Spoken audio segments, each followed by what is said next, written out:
Pattie Zinkowski, and I am co-founder of Friends of Thai Daughters.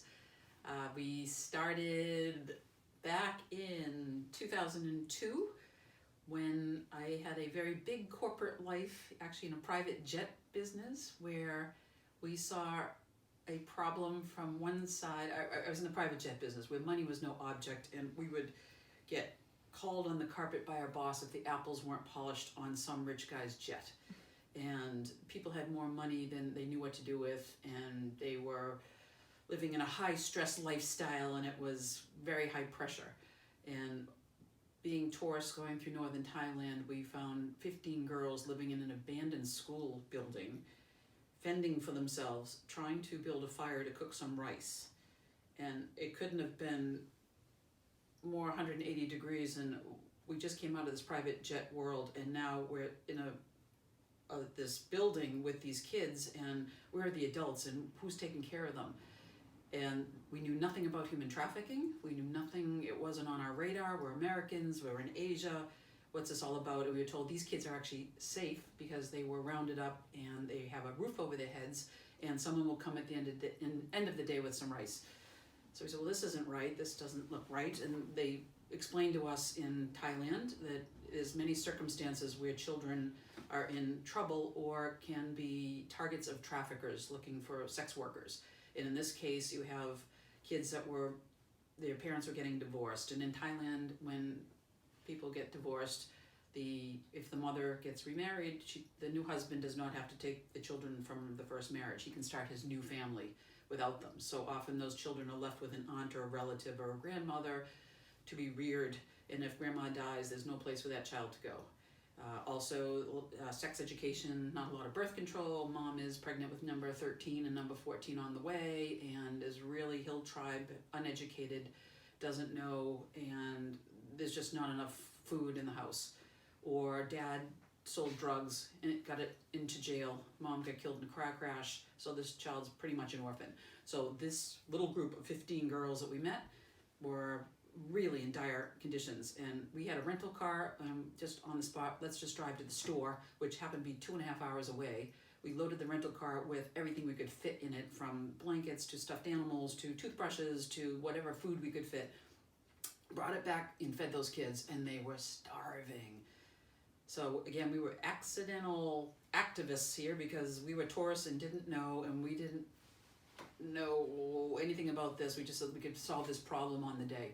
So before we left, we took a picture of each kid. We had them sit on the front step. We took their picture and said, we don't know what's going to happen to you, little girl, little girl, little girl, but at least we're going to prove that you existed on the planet, and that's all we can do for you today. And we left.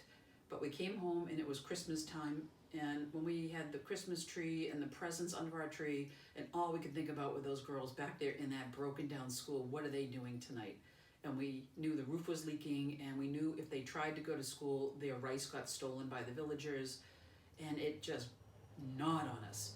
So we had enough money. We said, let's go back in January after New Year's. Let's go see if we can at least put a chain link fence around their compound and with a lock, and maybe get them some mud boots and flip-flops.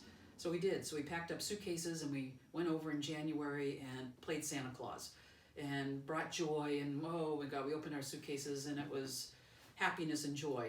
And we got enough money, and we put up a fence and left again. And the third time we're sitting there, now we're home in February, saying, oh, those kids, it was just eating at us. Like, the world has such an imbalance. What are we going to do about this? So we had a friend coming out of film school, and she needed a project. So we said, Sarah, bring your camera. Let's go do a movie about these kids. Let's see if we can figure out what is human trafficking. Why are they there? Let's get this story down. And it was kind of pulled together really quickly. We did a 20-minute documentary film. We got that into the Boston Film Festival. We got some people to rally behind us and give us a little bit of money. And then the whole business world fell out from under us. The private jet company that we were running and heading for an IPO did not happen, and we had no jobs. So we ended up creating a nonprofit, starting a nonprofit, Friends of Thai Daughters, and thought, this was in the day of Enron, and had a lot of corporate greed that was in the newspapers, and these kids were so grateful for an egg. I said, you know what? let's go this way. So we, 2005, incorporated Friends of Thai Daughters. We got going with we said we can't save the whole world, but we can save 15 kids. So let's go do it, and that's where it started. They were our first little group, and now we're up to 75.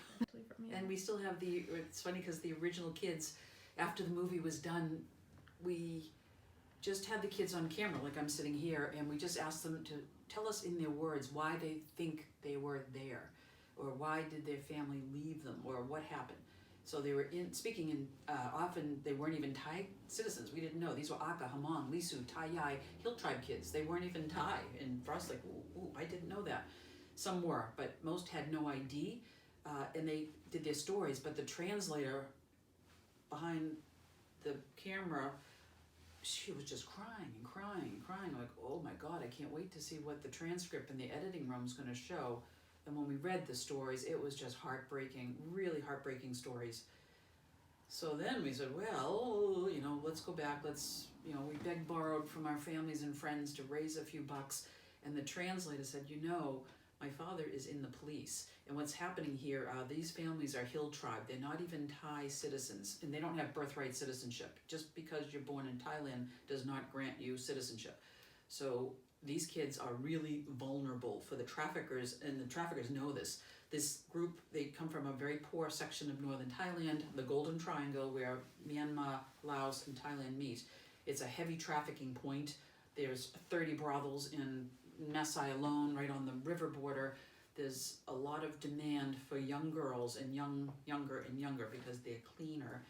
And these kids they're Hill Tribe. They're not even Thai. So they are extremely vulnerable, and no one really is looking at these kids. And the fact that their families don't grow enough rice, they don't pay enough tax to the police, so the police do not give them enough protection. So the traffickers will come in and pay off the police. There's checkpoints. These kids cannot even leave this district. They are really locked into maybe a 5-mile district that if they go in either direction, there's a police checkpoint, and if they get stopped and have no ID and can't prove it, to the police station, and they get raped in the back of the police station. They will stop the buses and go through the bus and ask for everyone's ID. If you don't have the ID, come to the back of the police station, and bad things happen there. So I was like, oh my gosh, these kids were kind of in a bad situation to start. Now they're trapped, and there's the traffickers. They come through and kind of pick and choose the pretty ones, the young ones. So this is very sad. So we decided we'll try to help, and the translator on the movie said, my father's in the police, and she just got a job offer at a new high school that was being built in Chiang Mai, 3 hours south, and she was going to be an English teacher. So she said, I would be happy. I can't help all of them, but there's 3 girls here that actually have a kind of an academic strength. If you want, we can see if they can come to my school and they can live with me while I teach. So we said, okay, we don't know what we're doing. So we asked if we could become their legal guardians, which we didn't know the law in Thailand. And everyone's like, yeah, take them. There's plenty more. Just take them. Like, really? You're kidding. Okay. Couldn't do this in the USA. So we did. We became legal guardians of 3 girls. They moved in with the translator. She went to school, they went to school, and we went to the principal at that elite high school. They were looking for bodies to get in the seats because they were a new school. And we said, we understand this is an elite Thai school, but our kids are from the Hill Tribes. If we give them tutoring and we'll clean them up, we'll get them haircuts and we'll de-lice them and can we try? And they said, yes, if you pay full freight, and it was expensive, they can come. So the first 3 kids went to school in Chiang Mai. We signed them out. We got them down there. We hid them in the back of a car as we transported them. And they went, and we said to the kids, we don't care what your grades are. Just don't give up. Just go 1 year. Don't give up. The deal is you won't be able to go home. We cannot send you home on holidays. We don't want to risk you traveling. But you just stick it out for 1 year, and we'll see where we are a year from now. And those kids ended up top of the class, student president. They excelled at everything. Those kids were so motivated to study and learn. Like, wow. And the principal came to us and said, these children have such wonderful behavior. How do you teach them? What are you doing with these kids? Like, well, we're just very motivated to get to your school and be there. So we started a little pipeline. So we started bringing down 2 more kids and 3 more kids and 10 kids in the school. And we had our translator went on, got married, and we ended up with a house mother from the U.S. that came over and volunteered. And little by little, we opened up a pipeline to education. And we thought, all right, we are accidental activists, and we will offer education as humanitarian aid. And it worked. Right now, we've been doing it long enough that we are in contact with village headmen up in these tribal villages, and school teachers and principals will come to us. They'll say, we just had a case last year of family in crisis of a Lahu family, 2 young, beautiful daughters, aged 9 and 13, perfect age.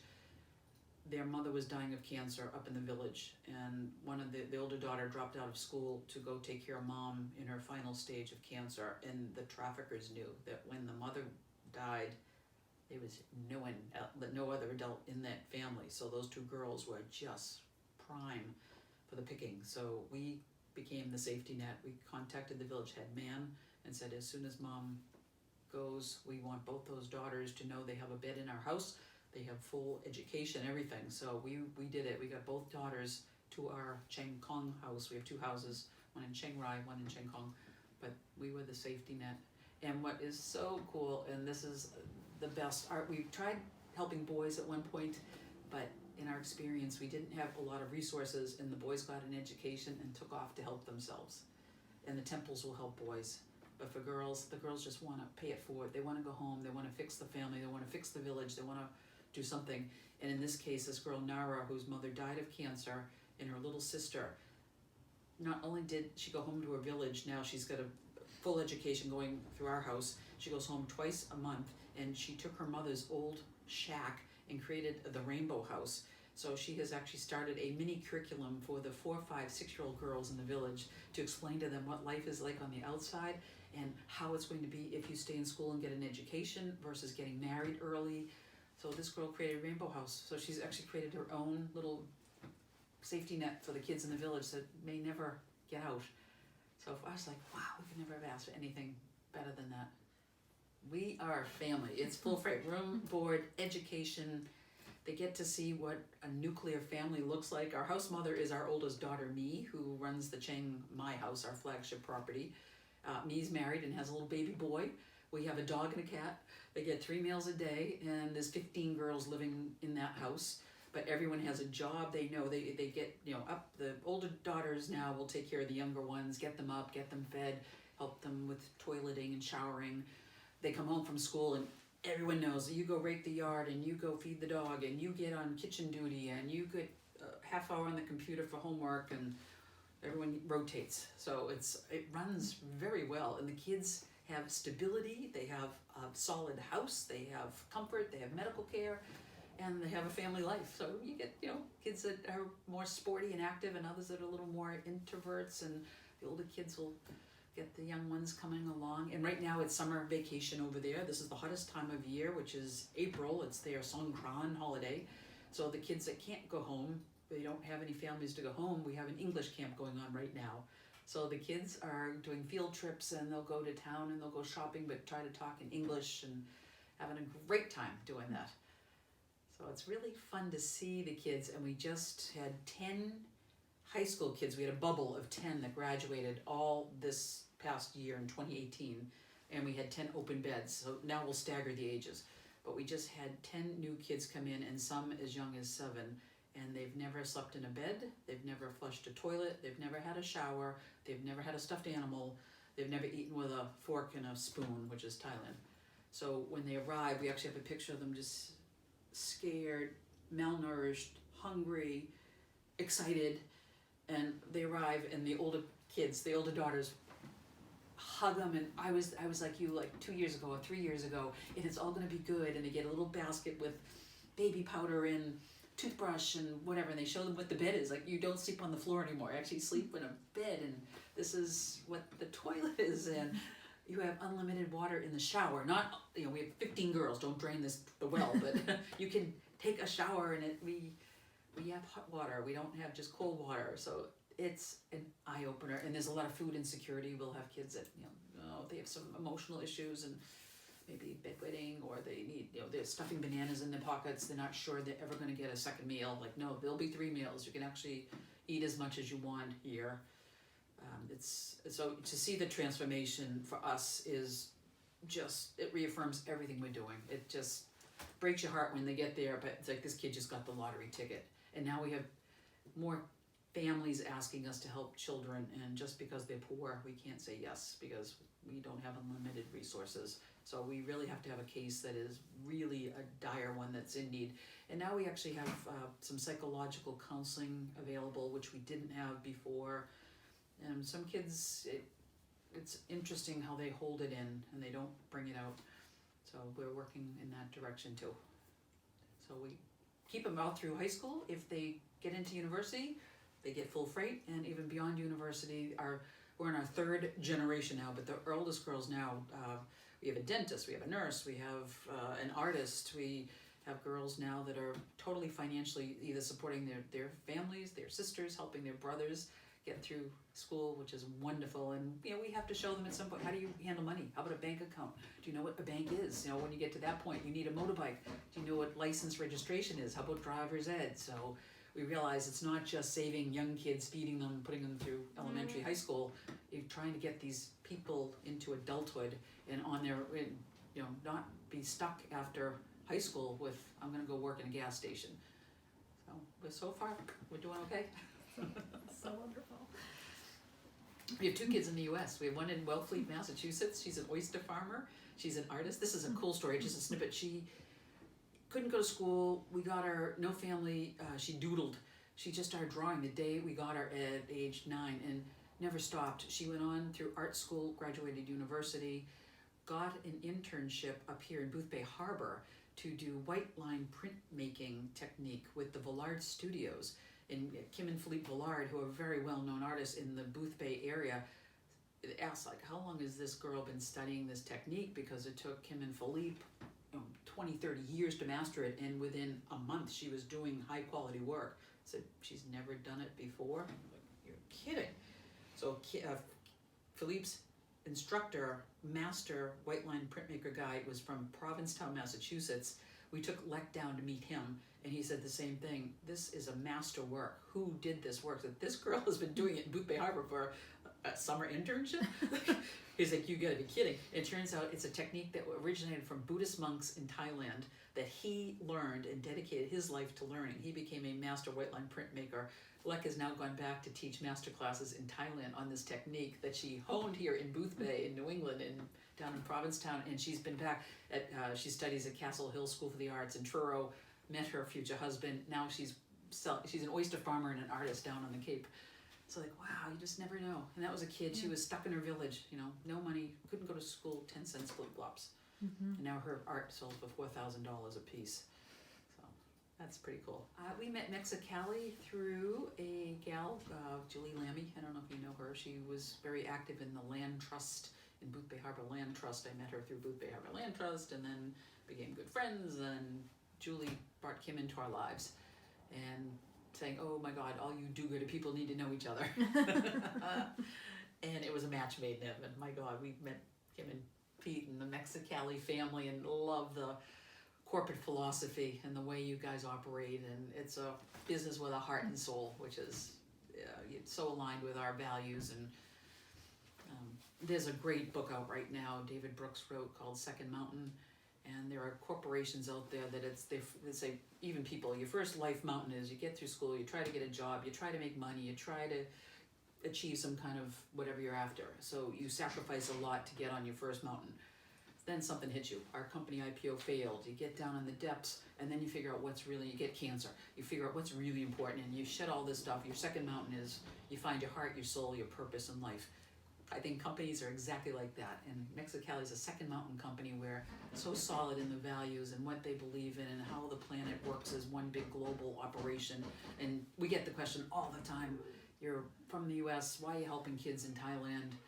You have plenty of problems in the US. He said, no, it's one big family, it's one big globe. you know, I invite you to find a family, help someone, save a dog, a cat, say something nice to somebody today. But corporations, I think, are just like people that you really want to have a truth and a heart and a soul, and Mexicali is just like that. It's people that work here love working here. They have a purpose, and you enjoy what you do every day, and it's fun.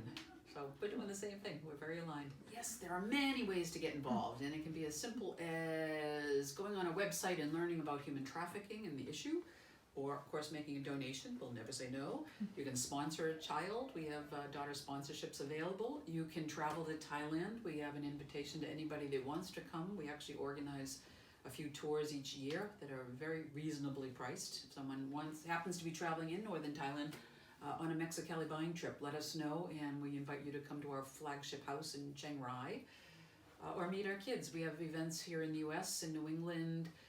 I don't know when this will air, but we have a Queen concert, Lynn Auditorium out of Boston on June 1st. We'll be doing a fundraiser. Sometimes we do one up here in Booth Bay, the Agunquit, Damariscotta area, but we have various events that people are welcome to attend. Go to our website, friendsofthaidaughters.org. Get our newsletter. Like us on Facebook. Yeah, you know, you did a there's really just a lot thorough of need job. out there, and I think for anyone watching this, I would say just do something. So many people, they see a problem, and someone asked me, you know, I'm a tourist, I see people that are poor, I would never think to do anything. Why did you do it? And I said, it doesn't take much to say yes instead of no, you know? We helped that one day, and that changed their day, and then we came back and we helped again, and that changed their lives. But if you can just, you know, even go to your animal shelter and walk a dog, or help someone in a garden, or get some old lady's groceries. Every day you can do something that day for somebody, and just do it. Just stop waiting for someone to ask you to do it.